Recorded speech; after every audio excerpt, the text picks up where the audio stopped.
Hey, welcome back. Today I am going to show you a quick video of how to change your air filter when it is dirty. The recommended change time for these air filters are about 3 months, as it says over right there in the box. So this is a Filtrete by 3M. This is a 2200 microparticle performance rating filter. And I'm going to show you guys how to change that filter. And today I'm going to actually put it up right there. All right, so the first thing we're going to do is we're going to come over to HVAC. This is something that a lot of people don't remember to do, but makes sure air filter changing a lot more easier.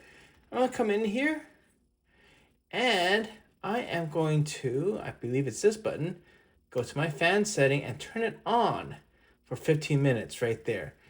And that is so when the fan turns on, the filter doesn't drop and all your particles don't fall. I'm just going to come up here, show you guys how to up there, and I'm going to put this filter up. First thing we're going to do is get this camera there so you guys can see it. What I am going to be doing, there we go, that should work. You should be able to see that. And first we're going to get the filter out of the box.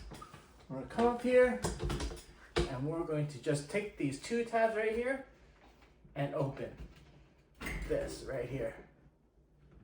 There that filter is. And right now with the filter combined, I am going to show you guys what the difference in color is. Do you see how that one is kind of dark and this one's white? So we're going to take this out and put this one in. All right, let's go take that out real quick. All right, we're going to take this out. The fan's on, so it helps hold that in place. We're going to move this down. There you go. That's how easy that was to do. And we're going to put that to the side, and we're going to put the new filter in place. The only thing that you need to know is the arrow right here. There's an arrow saying which way it should face. It should never be facing this way with the arrow pointing down. Right there, it needs to point up. So I'm going to turn this back around. And all we have to do is slide this in with the fan on. It helps this, and it just fits. This one's a 1420. You want to make sure you know your size right there from the previous one. And all it is take that and then close it again. Take that, push it in, and push those two tabs in. And that's it. That is how you change your filter. Nice and easy. All right, I hope you enjoyed this video. Have a great day.